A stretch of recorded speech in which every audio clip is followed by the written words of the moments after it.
ڈرامے جو تاریخی بنائے جاتے ہیں تو ڈرامے دیکھنا تو ہم جائز نہیں کہتے، اس میں بے حیائی بھی ہوتی ہے، مگر جو بنانے والے ہیں وہ کہتے ہیں کہ ایک ماحول جب کریٹ کیا جاتا ہے، ایک ماحول دکھایا جاتا ہے، اس سے تاریخ اور ہسٹری آپ کے دماغ میں زیادہ اچھی طرح سے بیٹھتی ہے۔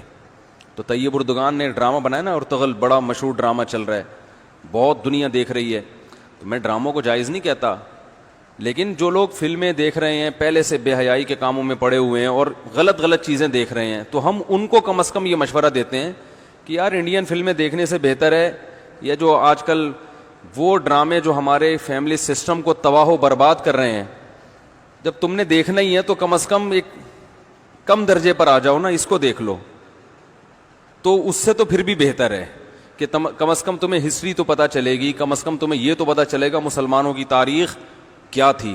اور ایسے صرف دعاؤں سے کام نہیں بنا، انہوں نے بڑی بڑی قربانیاں دی ہیں۔ سلطان محمد فاتح نے بہت بڑی قربانی دے کے قسطنطینیہ فتح کیا تھا، دنیا کی سب سے بڑی توپ بنائی تھی اس نے، اور آج ہماری صرف باتیں توپ ہیں، باتیں ایسی کریں گے جیسے بہت بڑی توپ ہیں ہم، کوئی عمل ہمارے کیا ہیں زیرو، نہ سائنس میں آگے، نہ ٹیکنالوجی میں آگے، نہ مذہب میں آگے۔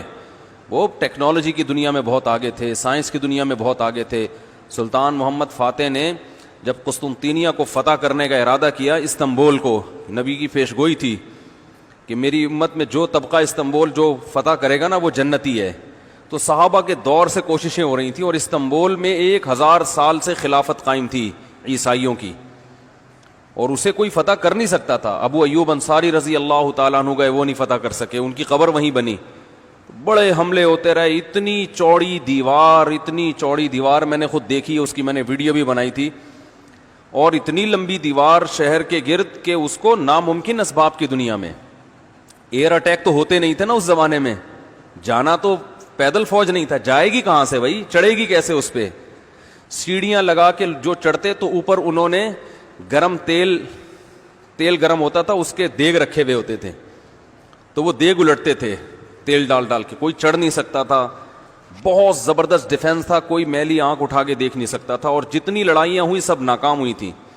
سلطان محمد فاتح نے کہا بھائی نبی نے خوشخبری دی ہے، ہم فتح کر کے چھوڑے گا۔ پھر وہ مشہور واقعہ ہے، اس نے کیا کیا کہ خشکی میں کشتیاں چلا دیں، سارے جانور راتوں رات ذبح کیے، ان کی چربی پگھلا کے پتھروں پہ بچھائی گئی ہے، اس پہ سمندری جہاز بٹھا کے، وہاں میں جب ترکی میں گیا ہوں تو اب دیکھو یہ چیز کتابوں میں بھی بتائی جا سکتی تھی نا، لیکن وہاں طیب اردگان نے کیا کیا ہے، میوزیم بنائے ہیں، ان میں یہ پورا منظر دکھایا جاتا ہے۔ خدا کی قسم ایسا ایمان بڑھتا ہے کہ چیخیں مارنے کا دل کرتا ہے، ایسی جو علماء بھی گئے ہیں نا، بنوری ٹاؤن کے ایک شیخ الحدیث گئے تھے، وہ کسی نے بتایا وہ رو رہے تھے چیخیں مار مار کے، جو جاتا ہے یہ منظر ہوتا ہے، وہ جب دکھاتے ہیں نا اپنی آنکھوں سے، بھائی کیا منظر، اور کیسے وہ کشتیوں کو راتوں رات خشکی پہ لے کے چلے ہیں، اور خشکی پہ لے جا کے پیچھے سمندر میں اتارا، اور سامنے سے بھی اٹیک اور پیچھے سے بھی اٹیک۔ انگریزوں نے لکھا ہے، گوروں نے ہسٹری میں، کہ یہ اسباب کی دنیا میں ممکن نہیں ہے، بہت بڑا کارنامہ انہوں نے سر انجام دیا، اور راتوں رات۔ تو یہ ہماری تاریخ تھی جس کی وجہ سے ہمیں عروج ملا تھا، آج ہم صرف پیڑے کھا رہے ہیں، باتیں ٹھوک رہے ہیں بیٹھ کے، صحیح ہے نا؟ بزرگوں پہ طنز، علماء پہ اعتراضات، ایک دوسرے پہ کیچڑ اچھالنا، فرقہ پرستی، ان چیزوں میں ٹائم ضائع ہو رہا ہے، اور کوئی موٹیویٹ کرنے والا نہیں ہے، کوئی تعمیری کام کرنے والے لوگ بہت تھوڑے رہ گئے ہیں، اور ٹیکنالوجی کی طرف تو توجہ ہی نہیں ہے۔ یونیورسٹی میں جو لڑکا مذہب پہ چلتا ہے، سب کی بات نہیں کر رہا، ایجوکیشن میں سب سے پیچھے وہی ہوتا ہے عام طور پہ، اسی کی شکایتیں آ رہی ہوتی ہیں، یہ چونکہ نمازی ہے لہذا نمبر سب سے کم اس کے آتے ہیں۔ نمازی کے نمبر تو زیادہ آنے چاہیے بھائی، جو تبلیغ میں وقت لگاتا ہے اس کو تو ایجوکیشن میں زیادہ آگے ہونا چاہیے، یہ تو ہمارے مذہب کا حصہ ہے۔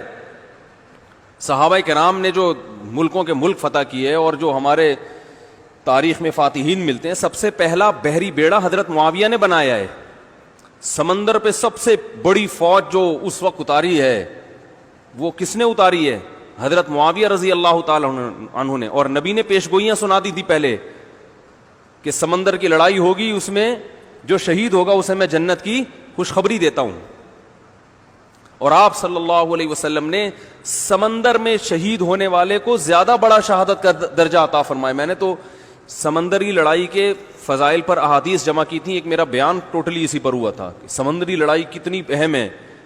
نبی کو معلوم تھا میری امت سمندروں پہ بھی چلے گی.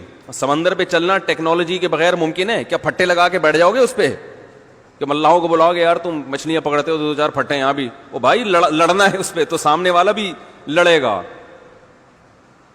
تو نبی صلی اللہ علیہ وسلم نے فرمایا جو سمندری لڑائی ہے, جو شخص سمندر میں جہاد کرے گا اس کے جو چکر آئیں گے نا اس پہ بھی اللہ اس کو اجر دے گا.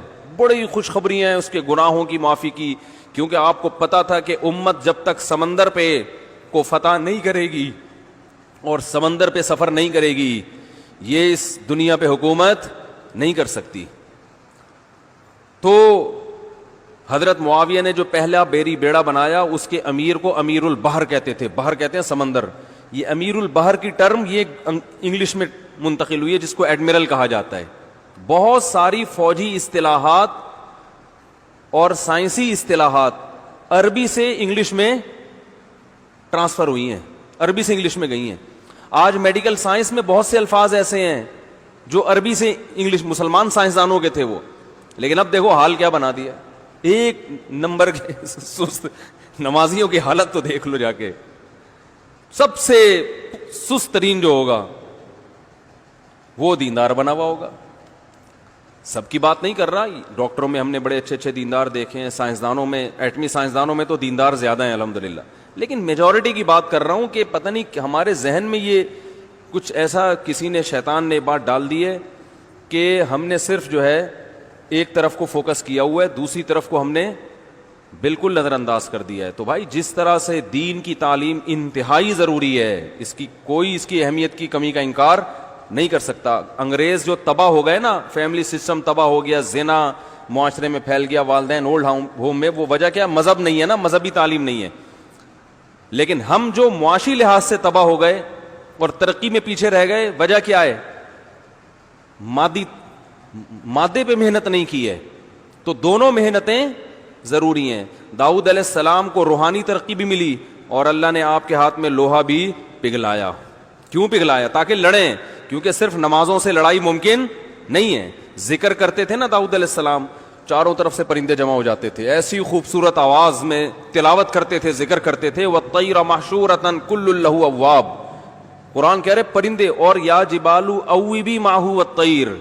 جب اللہ کا ذکر کر رہے ہیں پہاڑوں سے بھی لا الہ الا اللہ کی آوازیں آتی. یہ ذکر تھا, لڑنے کے لیے یہ نہیں ہے کہ اے داؤد ہم نے آپ کو ذکر بھی دیا اور آپ جو ہے روزے بھی رکھتے ہیں اور تہجد بھی پڑھتے ہیں, لہذا اب آپ کو تو اسلحہ بنانے کی ضرورت نہیں ہے, ویسے ہی فتح ہو جائے گی ایمان کی طاقت سے.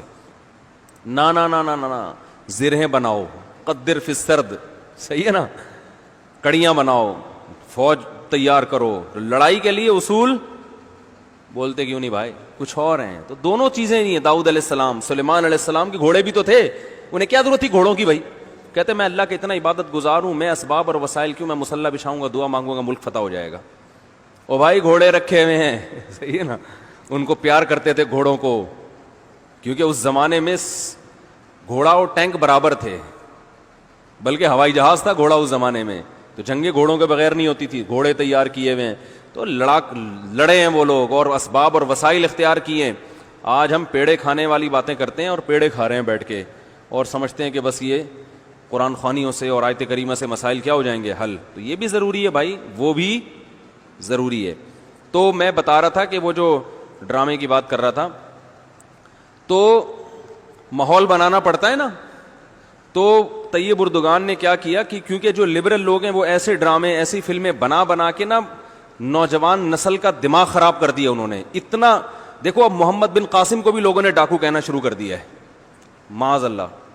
وہ شخص جو سندھ میں اسلام لانے کا ذریعہ بنا, اگر وہ ڈاکو تھا تو اس سندھ میں اسلام کون لے کر آیا؟ انگریز کہے گا تمہارے تو اسلام, جو بر صغیر میں اسلام آیا سندھ کے راستے سے, سندھ کو تبھی باب الاسلام کہا جاتا ہے نا. بر صغیر میں اسلام کہاں سے آیا ہے؟ سندھ کے راستے سے. پھر پورے انڈیا میں بھی پھیل گیا اور بنگلہ دیش, برما, کہاں تک پھیلا ہے. تو انٹری جو ہوئی ہے محمد بن قاسم کے ذریعے ہوئی ہے. پروپیگنڈا دیکھو, وہ بھی چور, وہ بھی معاذ اللہ وہ بھی ڈاکو, محمود غزنوی بھی ڈاکو. وجہ کیا ہے؟ جس کے ہاتھ میں میڈیا ہوگا نا چلے گی اور سنی اسی کی جائے گی, آپ جو کچھ بنا کے پیش کر دیں. تو طیب اردگان نے کہا بھائی ان کو انہی کی زبان میں جواب دینا ہے, ناول لوگ نہیں پڑھتے, رسالے نہیں پڑھتے لوگ. تو نوجوان طبقہ فلمیں ڈرامے دیکھتا ہے, تو اس نے کہا ڈرامہ بناؤں گا, اور ایسا بنا کے دکھایا کہ آج رپورٹیں یہ آ رہی ہیں بہت سے غیر مسلم مسلمان ہو چکے ہیں. تو میں عام لوگوں کو وہ ڈرامہ دیکھنے کا مشورہ نہیں دیتا, اس میں عورتیں بھی ہیں اور کچھ کہا جاتا ہے, میں نے نہیں دیکھا وہ ڈرامہ, بے حیائی کے مناظر بھی ہیں, لیکن میں ان لوگوں کو جو غلط چیزیں دیکھ رہے ہیں ان سے کہتا ہوں یار کچھ دیکھنا ہی ہے تو پھر ادھر دیکھ لو, جو نہیں دیکھ رہے وہ کچھ بھی نہ دیکھیں, وہ پھر اس کے بعد پھر آگے بھی جائیں گے, وہ یہ دیکھ کے پھر وہ ان کو شوق پیدا ہوگا ذرا فلمیں بھی دیکھیں.